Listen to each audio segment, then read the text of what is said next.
आप देख रहे हैं राष्ट्र गर्जना न्यूज़पेपर का digital edition RG news network. Mira Bhayandar में अधिकारी के मिली भगत आवर ठेकेदार के लापरवाही से एक मासूम की गई जान। आइए देखते हैं आगे कैसे गई एक मासूम बच्चे की जान। 7 दिन से स्विमिंग सीखने जा रहा था।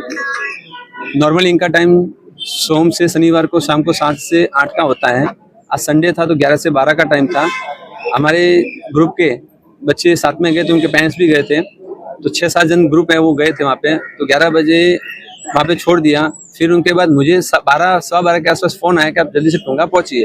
मैं टुंगा पहुँचा तब जाके मुझे पता चला कि ऐसी ऐसी बात हुई है कि मेरा बच्चा अब रहा नहीं है। दूसरी बात, वहाँ के लाइफ गार्ड वहाँ से उनको लेके आए हैं, साथ में उठा के उनको लेके आए थे।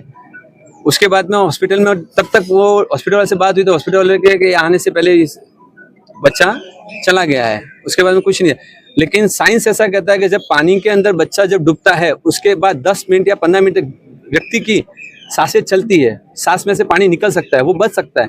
यानी समझो कि बच्चा सब जब निकल गया तब भी लाइफ गार्ड ने उन्होंने ध्यान नहीं दिया कि बच्चा कोई तैर रहा है, कोई डूब रहा है, कोई फ्लोटिंग कर रहा है। फ्लोटिंग 10 मिनट तक होती है बॉडी की, पानी अंदर जाने के बाद भी, तभी उन्होंने कार्रवाई देखा नहीं। उसके बाद में बच्चा ऑन द स्पॉट वहाँ पे फिनिश होगा, वो दौड़ के आया, डर के मार के लेके आया, नहीं तो वहां से वो भाग जाते थे, ऐसा मुझे लगता है।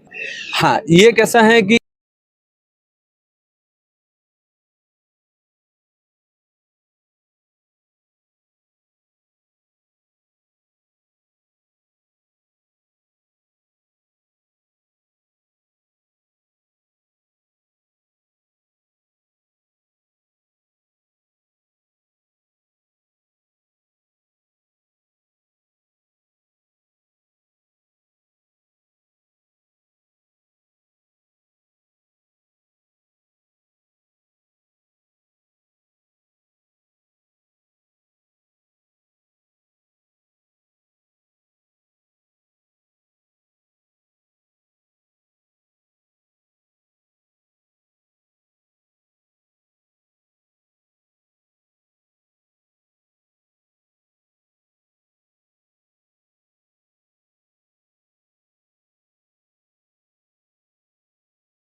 उन्होंने ये ठेका लिया, उसके ऊपर कार्रवाई होनी चाहिए। लाइफ गार्ड तो उनके नीचे वाले हैं, यानी ये जिनको ठेका दिया, जो मेन है, बॉस है, उनके ऊपर कार्रवाई करके ये पूरा ठेका कैंसिल करके नए से अच्छे से करे, ऐसी मैं मांग रखता हूँ कि फ्यूचर में किसी मीरा भाईंदर के वासियों को ऐसी कोई तकलीफ ना पहुंचे, ऐसी मेरी मांग है।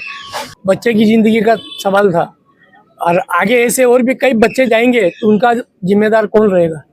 क्योंकि ये एक लापरवाही हुई, वो लोग और भी कई लापरवाही कर सकते हैं वहां पर। तो उनको तो वहां केवल मुझे लग रहा है कि पैसों से मतलब है।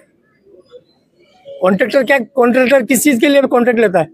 पैसे के लिए लेता है ना। वो तो उसको क्या पड़ी है सेफ्टी की, बच्चों की? अगर बच्चों की सेफ्टी होती तो आज ये हादसा होता वहां पे। ये सब पैसे का खेल है वहां पे। अगर आप वहां चला नहीं सकते हो, कॉन्ट्रैक्ट पे देके चलाना चाहते हो, तो क्यों चलाते हो ऐसी ट्रेनिंग सेंटर? बंद कर दो ना इनको सबको। एक बच्चा स्विमिंग पूल में डूबा है आज, जो भाईंदर का स्पोर्ट्स कॉम्प्लेक्स क्लब है उसके अंदर, और भाईंदर वेस्ट का रहने वाला है। हसमुख जी उनकी डैडी है। बेटे का नाम जो जिसका डेथ हुआ वो ग्रंथ है।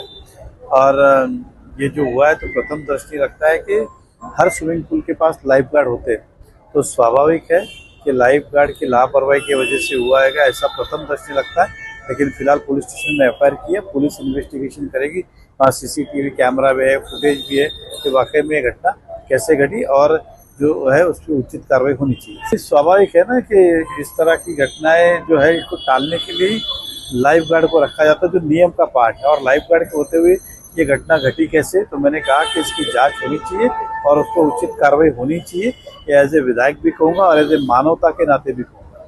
धन्यवाद। देखिए, बिल्कुल परिवार की भावना बिल्कुल सही है। उन्होंने अपने घर के लाल को खोया है। 11 साल का ग्रंथ स्विमिंग करने जाता है सीखने के लिए, और उसके बाद वो वापस नहीं आता, तो परिवार की व्यथा बिल्कुल सही है। लेकिन जैसा कि अभी आपने देखा कि अभी पुलिस ने एफआईआर रजिस्टर्ड की है, अप्राकृतिक एक जो होता है डेथ का मामला उन्होंने दर्ज किया है। इसके बाद पुलिस ने वहाँ के सीसीटीवी कैमरे वगैरह सब अपने ताबे में लिए हैं, जो मुझे सूचना है, और पुलिस की इन्वेस्टिगेशन शुरू हो गई है।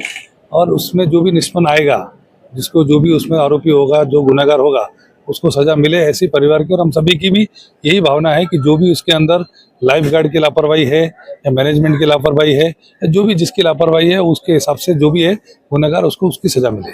देखिए कैसा है कि सबसे पहले कॉल मुझे आया, मैं तेतुंगा हॉस्पिटल जब पहुंचा तो मैंने देखा परिवार वगैरह सबको संभलना था।